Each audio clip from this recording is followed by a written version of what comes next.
Howdy, students. Today we are going to talk about standard error. You've probably talked about error in an experiment before and thought of it like, oh, I dropped the beaker, whoops.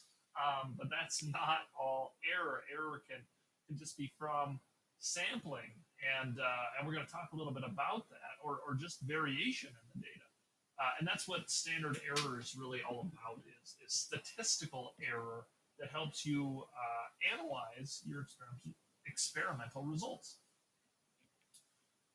So really the root of standard error is standard deviation. And maybe you've thought of this or done some standard deviation calculations in the past. You will not have to actually calculate standard deviation on the exam, but you should understand what it means. So standard deviation is basically just how spread out your data is, or how much variance is in the data. In these three examples, you can see the green, blue, and red, and they all have different means, different averages. But what I really want you to pay attention to is the standard deviation. If you look at the green, you see that data, there's some way down here, there's some way down here, and a lot of it is in the middle range, with only a little bit concentrated at that -2.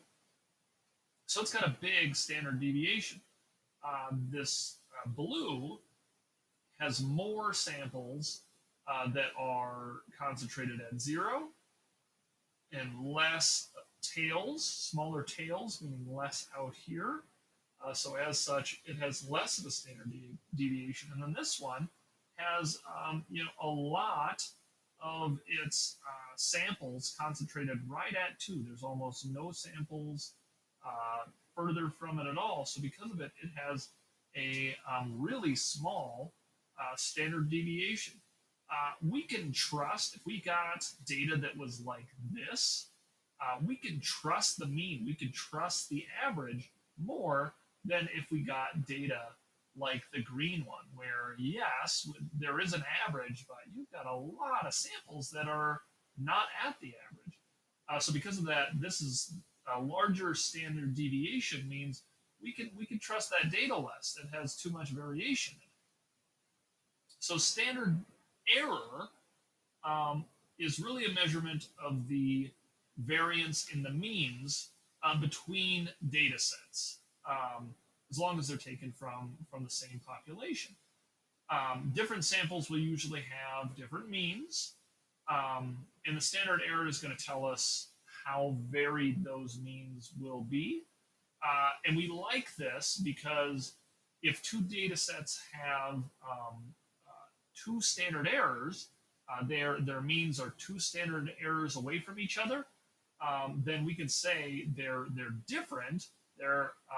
And they are statistically significant in their differences from each other. We can be 95% confidence. This 95% keeps coming up, right? That's what scientists have agreed on. So the equation for standard error of the mean, sometimes written like this, sometimes written as SEM, is the standard deviation. Again, you will not have to calculate it on the test, but you will do some calculations where we're using Google Sheets. And then it's divided by the square root of n, which is the number of samples that you have. Thinking of numeracy, the more standard deviation that you have, the more spread out your error is, or sorry, your standard deviation is, the more spread out your sample is, the higher your standard error is going to be. But also, if you take more samples from a population, that is going to drive this standard error down. Now, this is because if you have sampled an entire population, everyone in that population, and many times, then you're going to know you have almost no error. You have measured everything. But oftentimes, you want to look at just a small part of the population to see if it is reflective of the rest, or you only take a couple of trials and see if it's reflected in behavior that is happening all the time. So because of that, the more trials you take, the higher the n, the smaller the error is going to be. So I want you to do a little bit of a sample problem and see if you can, with that problem, figure out what the standard error is for these two data sets. I want you to try that, and then I will give you the answers. Here are my calculations. You start with the equation for standard error of the mean. I like writing it this way rather than the other way. And that's equal to the standard deviation divided by the square root of the number of samples. So standard deviation was already calculated for you. It was 0.34. And you divide by the square root of the number of samples, which is 4. So you divide by 2, and you get 0.17. With the second data set, it was a standard deviation of 2.17 divided by the square root of 4. Again, divided by 2 gives you 1.085. So you can see from these numbers that the standard error of the mean is much higher in the second group. And if we look at the data again, we can see the mean was 6.6 grams, and all of these are pretty darn close to that 6.6 grams. Whereas in the second set, we see a much larger standard deviation because we have some that are close to the mean of 12.5, but also you have 15.3 grams, 10 grams, and as such, there's a lot more width. There's a lot more spread to the data, and as such, we see a much larger standard deviation, and because of that, a larger standard error. So you've calculated your standard error. What are you going to do with that? Well, what you're going to do is you are going to put it and show it on your error bars. So you're going to graph your data. You graph the means or the averages, but to give the whole story, you need to show how much variance was in your data. And you could do that by graphing the error bars. Most AP biologists prefer you to do 2 times the standard error of the mean. So in the last example, if it was 1.08, then this would be twice that, 2.16 would be the size of the error bar above and below your mean, which is shown on the actual bar graph. And what you really want to look for is overlap between two groups. And what I mean by overlap is the top of the error bar, how much does it overlap with the bottom of the error bar on the group you're comparing to? So in this case, we see that the top, if we look all the way over here, hits this error bar, and the bottom on this one, if we look all the way over here, hits this error bar. So because of that, the two groups' difference is not statistically significant. They are, statistically speaking, not different.